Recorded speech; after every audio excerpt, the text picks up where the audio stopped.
Hello everyone and welcome to this week's Comic Shop Adventure, my weekly excursion where I leave the homestead here at Athletic Geek HQ in search of a bounty of comic books, graphic novels, collectibles, action figures, and so much more. But first, it's time for what stood out from last week, and pretty much my two big ones from last week's pull list were the conclusion of the Hal Jordan and the Green Lantern Corps story, just the way everything kind of came together, and just a beautiful bit of, it was a love letter to these Green Lantern characters. And I encourage everybody, again, I give slight spoilers, but I can't give too much away just because I want people to go and experience this book. I want people to experience this series. It's, for whatever reason, they decided to put an end to it. But if it was because of creative standpoint, then they picked a good reason, because this conclusion was very, very good. And I'm hoping they continue to do more with... I hope Green Lantern continues to be relevant in DC's plans going forward, because it was a very, very good book, and it's a good character. It showed the depth of all the characters. That's a knock that's always been on some of the Green Lantern characters. Well, there's no depth, they're boring. That's not true. You just got to get the right people to write them and explore that particular side of them, and this book did a good job of that. And I thought it was a good companion piece to the Green Lanterns book, also at DC right now. But that and Old Man Logan, man.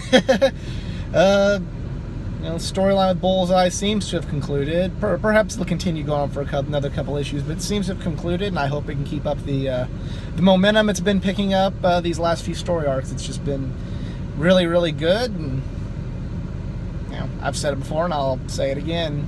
A book that I kind of just held on to for no reason other than the fact that I just kind of liked Wolverine has gone from a very forgettable book that I skimmed through to one of the highlights of my pull list. But that is it for right now. I will see you back here at the homestead with this week's bounty.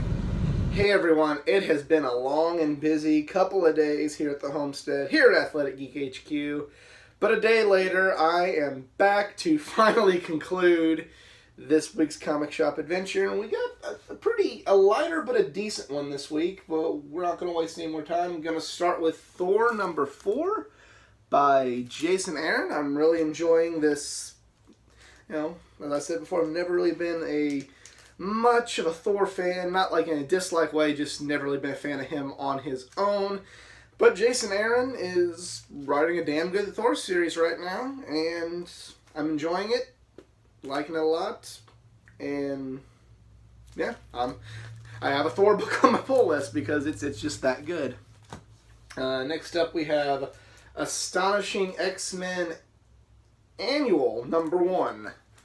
I'm not really usually a big fan of the annual books, just because sometimes they're good stories, but sometimes I think they're just a way to take a break from the action, charge you an extra $1 for your book. So usually they're not something I'm a fan of, but me wanting to be a completist, especially with the X-Men series, I picked it up. So we'll see how this turns out, see if it's a fun little read. Going to the DC side of things, we have Aquaman number 39, Sink Atlantis Part 2, and this story arc's going to have to really bring it, because as good as Aquaman was at the beginning of Rebirth, it's really fallen off, and it is on the verge of being cut. Just isn't gripping me in like it used to, but if this story arc is good, we'll keep reading Aquaman. It was one of the best books at DC at the beginning of the DC Rebirth a couple of years ago, so, anything's possible. And we have Batman number 53. This has definitely got to step up its game, because, I guess I've fallen into the trap that a lot of fans have of where a book could be good for so long, but then the one time it messes up sours you out forever. And I try not to be that way, but unfortunately it's kind of, I still have that kind of let down in bitterness after, you know, the conclusion of Batman issue 50. So, yeah, I still have that disappointment. I probably shouldn't. You know, because 51 was good, but then 52 kind of let me down. So maybe if the pattern continues, 53 will be a good issue. But you know, I feel let down. I feel let down. As great and much praise as I've given this series for the first 49 issues, I have unfortunately done the thing that most fans do, where, you know, they do the one sin that cannot be forgiven. And I try, like I said, try not to do that, but I find myself doing that. So hopefully we get a good quality Batman book with 53, and then it stays consistently good, and then I can be more apt to forgive and let issue 50 go. But I mean, he's still, you know, they're still getting my money for the book, so touche on that one. So Batman 53. Then we go to Batwoman, number 18. And you've heard my praise of the Batwoman book. Yeah, it's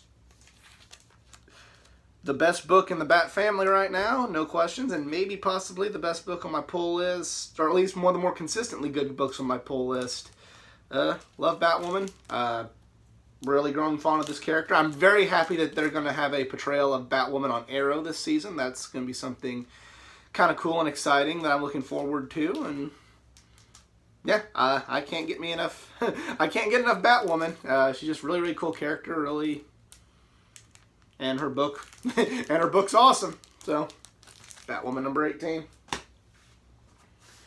And then we have Green Lanterns number 53. Believing that Simon Baz has murdered some folks, and it says here Simon Baz guilty. Well, we'll find out what happens in the story arc of Simon Baz, and how possibly in the future issues the rest of the Green Lantern Corps will come into play now that the Hal Jordan and the Green Lantern Corps book has ceased. And yeah, so hopefully they can keep some good momentum going in the Green Lantern family now that it's down to just one book. I believe they can, but we will find out.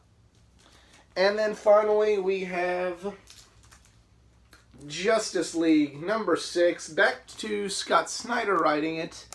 They took a one-issue break to kind of tell the story of the Legion of Doom, and Snyder didn't write that one in with 5. But here in 6, he's back, and it says, At the Mercy of Grodd, and it has Aquaman and Wonder Woman fighting on the cover, so I wonder if there's going to be some mind control from Gorilla Grodd causing the League to fight within themselves. I'm a fan of Gorilla Grodd, and I like Scott Snyder's writing, and this is just...